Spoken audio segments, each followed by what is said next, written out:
lessons, and opportunities in the snow and cold. Columbia, South Carolina had a recent, rare, significant snowfall of 3 to 5 inches, followed by record-breaking cold in the mid-teens. This had many adverse impacts: highways, schools, businesses, energy usage, and electric bills. But it could also spell opportunity. On a cold, clear morning during the cold snap, I took the following pictures of a commercial building. I measured the temperature at 2 points: the brown metal utility door in the sun, and the bricks in the wall right around the corner in the shade, 3 feet away. Want to guess? Go ahead and prepare for surprise. It was 32.8 degrees Fahrenheit on the bricks in the shade. There's no surprise here. This was the ambient temperature. But it was 140.3 degrees Fahrenheit in the sun on the dark brown door. This is from radiant solar heat, the kind that makes the difference between sun and shade. I encourage you to try this yourself. I was pleasantly surprised the first time I did it. Find a panel in the sun, like above, or even a dark panel on a car parked in the sun. Earlier that day, on my gray car, it was 23 degrees in the shade, which was ambient, but 95 degrees on this panel on the car in the sun. Here's a sheet of aluminum, 2 feet by 4 feet, painted green, in my driveway, exposed to the sun. The ambient temperature was 35 degrees Fahrenheit, but the plate was a nice warm 96 degrees Fahrenheit. Here's the problem, or the opportunity. At an ambient temperature of 32 degrees Fahrenheit, the heat was running at the credit union and at my house too. The challenge is to get some of that free solar heat into my house and yours. Believe it or not, I say believe it, Aristotle showed us a way to do this, but we have overlooked it for over 2,000 years. It's time to use it. Here we have two readings, 34.7 degrees Fahrenheit in the shade at my house and 96.5 on the green plate in the sun. Aristotle gets credit for being the first to state the obvious, that water seeks its own level. Who doesn't know this? You can't not know this.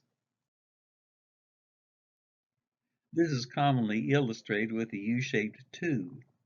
Adding water at point A also raises the water level at point B. This is so intuitive and so self-evident that it is seldom mentioned in science textbooks, including college-level physics books. When it is, it's called hydrostatic equilibrium. But here's the shocker and the innovation. If we pump a small quantity of water from A to B, for a brief instant the water level at A falls.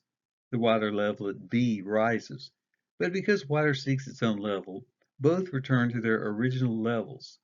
This all happens more or less instantaneously. The movement of a small quantity of water from A to B causes all of the water within the conduit to move a little, and when it moves, it carries its temperature with it. Suppose the conduit was 100 feet long, that's 10 feet high on each side and 80 feet horizontally, and contained 25 gallons of water. Pumping a single cupful of water from A to B causes all 25 gallons of the water to move a little. And when it moves, it carries its temperature with it. The actual lengths of D1 and D2 are irrelevant. D1, the vertical portion, could be 1 foot or 10 feet. D2, the horizontal portion, could be 3 feet or 300 feet. Water seeks its own level. The configuration is also irrelevant as long as A and B are the highest points and the flow is unrestricted. Water seeks its own level. The pump may be very small, like an aquarium or garden fountain pump. We wrap or zigzag 100 feet of inexpensive irrigation tubing across the green panel and fill it with a working fluid. Glycol would be good as it has a low freezing point. The sun heats the panel, the tubing, and the working fluid within the tubing. This may be amplified with mirrors or lenses. The working fluid is pumped into the living space, where it heats radiant heat flooring with the radiant solar heat. The floor may now be the warmest place in the house, not the coldest. The flat, solar-absorbing panel may be disguised as yard art, like a rock garden or bird bath, or carry a message. So in the winter, heat from a dark panel in the sun flows through radiant heat flooring. The floor may now be the warmest place in the house, not the coldest. To recap, the sun heats the panel, the tubing, and a working fluid within the tubing. The working fluid is pumped into the living space where it heats radiant heat flooring with radiant solar heat.